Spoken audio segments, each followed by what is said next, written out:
हर मनुष्य को जो आध्यात्मिक रास्ते पर आगे बढ़ना चाहता है, जो चाहता है कि भाई चलो अब मुझे अध्यात्म की तरफ चलना है, कोई भी मनुष्य हो, तो उसके लिए शास्त्र कुछ नियम बनाए हैं जो जरूर धारण करना चाहिए। नियम है, उस पर चलना चाहिए। पहली बात तो जिस संप्रदाय से आप दीक्षित हों, संप्रदाय कौन कौन से हैं? वैष्णव संप्रदाय, शैव संप्रदाय, शाक्त संप्रदाय, सूर्य संप्रदाय और गणपति संप्रदाय। ये जो संप्रदाय हैं, इन सभी पांचों संप्रदायों में के चिन्ह, जो तिलक लगाने का नियम है, अलग अलग है। तो जिस संप्रदाय से आप दीक्षित हों, उस संप्रदाय के अनुसार आप तिलक धारण करिए। सिर पर, माथे पर तिलक होना चाहिए। अगर नहीं भी तिलक धारण करते हैं तो कुछ चंदन सिर पर तो रहना चाहिए। माताओं बहनों का तो माथा एकदम नहीं खाली होना चाहिए, कुछ न कुछ धारण करना चाहिए। और चंदन धारण करने से क्या फायदा होता है? चंदनस्य महत्पूर्वम पवित्रम पापनाशनम। चंदन लगाने से पहली बात तो पाप समाप्त होता है। चंदनस्य महत्पूर्वम पवित्रम पापनाशनम आपदम हरते नित्यम। जो विपत्तियां आने वाली है वो समाप्त हो जाती हैं। आपदम हरते नित्यम लक्ष्मीर वसतु सर्वदा। तो जो चंदन लगाने वाला है कभी भूखों नहीं मरेगा। तो सदैव सिर पर, माथे पर कुछ तिलक चंदन होना चाहिए। होना तो चाहिए, अपने संप्रदाय के अनुसार होना चाहिए, अपने गुरु द्वारा प्रदत्त जो नियम हो उसको पालन करना चाहिए। तो एक तिलक धारण करना चाहिए। लोग समझते हैं तिलक धारण करने से क्या होगा? भाई पहला तो यही होगा, पाप समाप्त होगा, आपदम हरते नित्यम।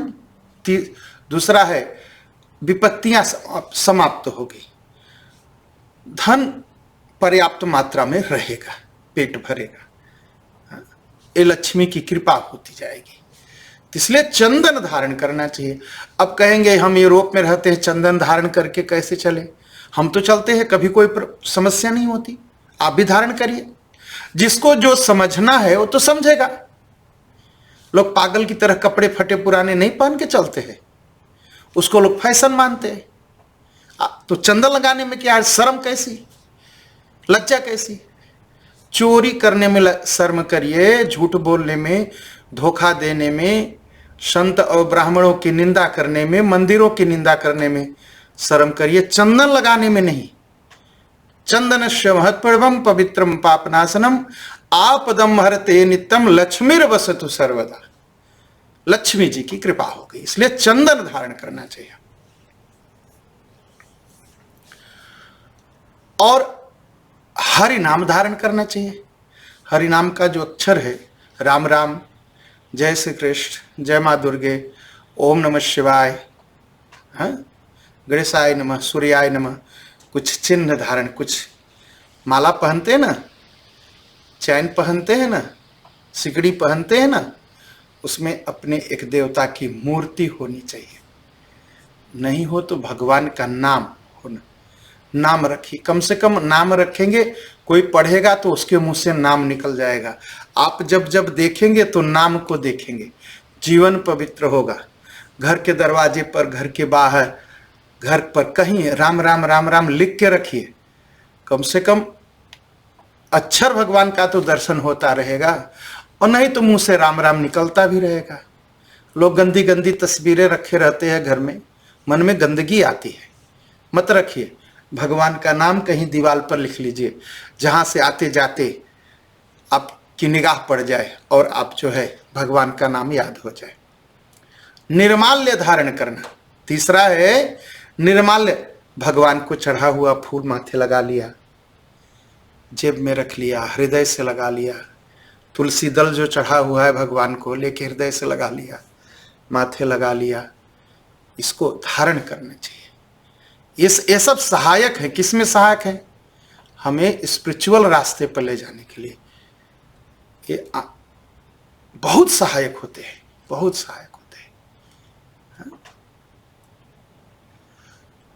और चौथा है, बिना मतलब का नाचते रहते, दूसरे मनुष्यों को खुश करने के लिए नाचते रहते हैं। अपने कोई आपको देख ले, आप कितना बढ़िया डांस कर रहे हैं, कितना बढ़िया नाच रहे हैं, अच्छा है, भगवान को खुश करने के लिए नाचिए। मंदिर जाइए तो भगवान के लिए थोड़ा हाथ उठा के नाच दीजिए, भगवान प्रसन्न हो जाएंगे, इससे आपकी आध्यात्मिकता बढ़ेगी।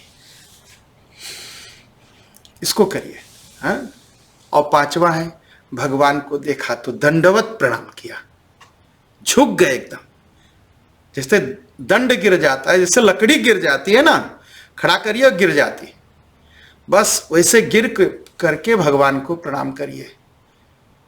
भगवान की कहीं मूर्ति देखी, रास्ते में जाते हुए रुक गए, प्रणाम किया, आगे गए, नहीं रुक सकते, बस ऐसे ही प्रणाम कर लिया।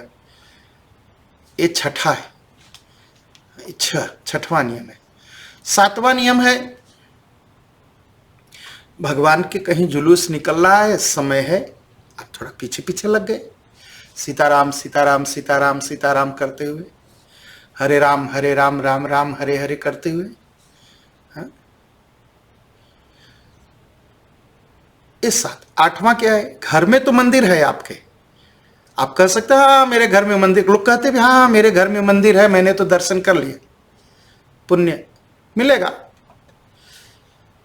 लेकिन आध्यात्मिकता तब बढ़ेगी जब आप अपने गांव के आसपास के मंदिर में जाएंगे, तभी आध्यात्मिकता बढ़ेगी, तभी भाव बढ़ेगा, नहीं तो नहीं। आप जाइए जरूर आपके आसपास जो मंदिर है, और जाइए तो नौवा क्या करिए, भगवान का दर्शन किए, थोड़ा सी भगवान की परिक्रमा कर लिए।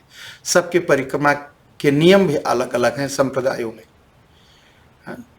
तो अपने संप्रदाय के अनुसार भगवान की परिक्रमा कर ली, और मंदिर गए तो भगवान को एक फूल चढ़ाया।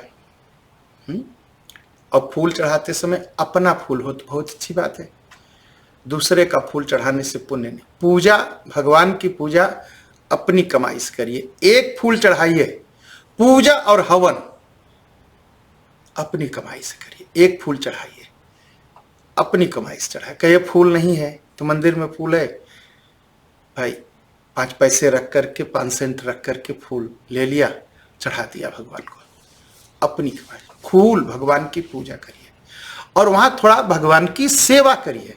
भगवान की सेवा क्या, भगवान का पैर थोड़ी दबाना है, थोड़ा सा मंदिर गए तो मंदिर में थोड़ी सेवा किए।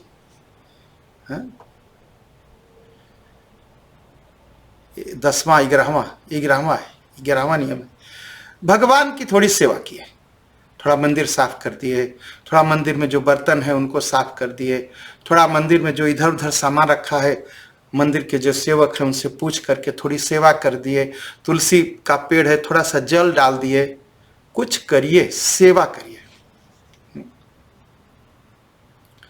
और समय मिला तो भगवान के लिए थोड़ा सा गीत गाइए, भगवान के लीला संबंधी गीत गाइए, भगवान की कथाओं से जो रसा हुआ है ऐसा गीत गाइए। नाम गुण लीला आदि का उच्च स्वर से कीर्तन करना चाहिए। 12वां 13वां नियम क्या बता रहे कि उच्च स्वर से भगवान का गुणगान करिए, उनकी लीलाओं को गाइए, नाम जपिए, हरे राम राम राम हरे हरे, हरे कृष्ण कृष्ण कृष्ण हरे हरे। थोड़ी देर माला लिए, अपने गुरु द्वारा जो मंत्र मिला है उस मंत्र का जाप किए, जाप करना। 14 15वां क्या हुआ, भगवान के सामने झुक करके अपनी दीनता दिखाइए। भगवान हम बहुत कमजोर हैं, हम दीन हैं, हम दुखी हैं, माया हमें घेरे हुए है, क्रोध घेरे हुए है, काम घेरे हुए, मेरी रक्षा करिए। दीन होकर के भगवान को पुकारिए, और भगवान आप मुझे अपनी सेवा में लीजिए, मैं आपकी सेवा कर सकूं, बिना अहंकार के सेवा कर सकूं, ऐसी प्रार्थना करिए भगवान से। और भगवान के जो स्तोत्र है, स्तुतियां ले लिया, उसको भगवान को सुनाए। 17वां 16 होगा, 17वां, भगवान को चढ़ा हुआ जो प्रसाद है उसको खाए। प्रसाद के मामले में तो बड़ा गड़बड़ देखता हूं। ओ प्रसाद लाएंगे तो ओ नहीं खाएंगे, ओ प्रसाद लाएंगे तो ओ नहीं खाएंगे, महाअपराध है। सत्यनारायण भगवान की कथा सुने होंगे 5वें अध्याय की। प्रसाद का अपमान करने से उनके पुत्र धन राजा का सब नष्ट हो गया। प्रसाद का अपमान किया, अहंकार बस प्रसाद नहीं लिया। तो मंदिर भी में जाइए तो अगर कोई प्रसाद देता है तो भगवान का प्रसाद है, किसी व्यक्ति का प्रसाद नहीं है। अपमान करेंगे तो दुख जरूर आएगा, अपमान मत करिए। प्रसाद केवल प्रसाद ही प्रसाद नहीं है, भोजन भी प्रसाद है। मंदिर का बना हुआ भोजन, मंदिर में चढ़ा हुआ प्रसाद, सब भगवान का प्रसाद। अगर उसका अपमान करते हैं तो जीवन में दुख तो आएगा। कभी भी अपमान नहीं करना चाहिए। कोई भी बनाया, कोई भी पकाया हो, कभी मत कहिए मैं उनके हाथ का नहीं खाऊंगा। वो भगवान का बना हुआ प्रसाद है, उसको खाना ही खाना है, उसको स्वीकार ही करना है, लेना ही लेना है। कभी अपमान नहीं, कभी कभी अपमान नहीं। कभी कभी तो बड़े संतों को मैं देखता हूं अपमान कर बैठते, कभी मत करिए। और जाइए तो चरणामृत मांग करके पीजिए, अपमान मत करिए चरणामृत का। कभी कभी लोग कहते रहे आपके भगवान का पैर धोया हुआ है, तभी तो भगवान का पैर धोया हो, इसी से बुद्धि ठीक होगी। और जिसने चरणामृत नहीं पिया उसकी बुद्धि कभी ठीक नहीं होगी, अहंकारी होगा, बस केवल अहंकारी होगा। इसलिए मंदिर जाइए तो चरणामृत जरूर मांग करके पीजिए कि जरा चरणामृत दे दीजिए, कुछ मिले या न मिले। मंदिर में चरणामृत मिल गया, बस उतने से प्रसन्न हो जाइए कि आज मैंने भगवान के चरणामृत